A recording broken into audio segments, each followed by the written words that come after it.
"Thank you for the invitation, Cedric Jode," I replied, deciding to keep quiet, crouching below the grass line. Right now, I was here to wait for my portal and earn a whole mountain of artifacts. Even if I didn't need them, the very fact that I possessed dark artifacts would significantly affect my status in the section of the pie called the Zaric Empire. The larger the piece I managed to bite off, the easier it would be to deal with the Fardi family. If anyone thought that I'd forgotten about them, they would be deeply mistaken. Kemal Sorrento was right. There was no point in killing them with my own hands, or, light forbid, hiring assassins from the Nocturnal Guild for this task. Everything must be arranged so that I could overthrow the Fardi family, toppling them to the bottom of the aristocratic pit, or perhaps even completely depriving them of their status. The Emperor would never agree to this now. The Duke of Odovsky brought him a lot of benefits. But if I suggested something that completely negated this benefit, it would be possible to discuss such a far-fetched idea with Zurgen I. Kemal Sorrento promised to aid me in my negotiations as soon as I had the strength.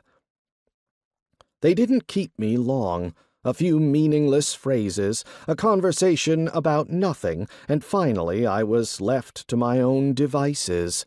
Adeline disappeared into the company of the other girls, and they paid less and less attention to me. It got to the point where people stopped whispering about the fact that there was a hunter of darkness among them.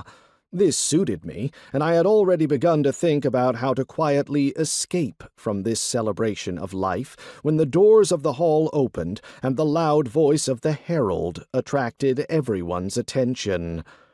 "Ladies and gentlemen, the star of today's event, Naira Jode." The crowd rushed to the doors to greet the birthday girl, and no matter how much I resisted, I was borne along on the wave. Somehow I managed to end up in the first 2 rows.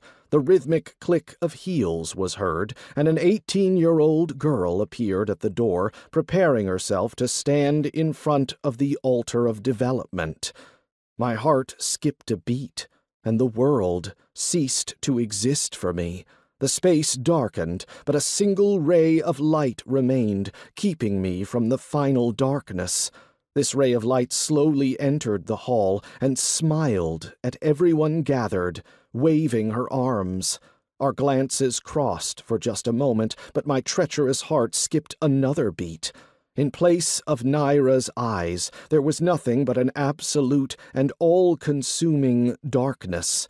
But this wasn't enough to make me tear my gaze from the woman who shattered my own inner scale of attraction with her first step into the hall, forever occupying first place.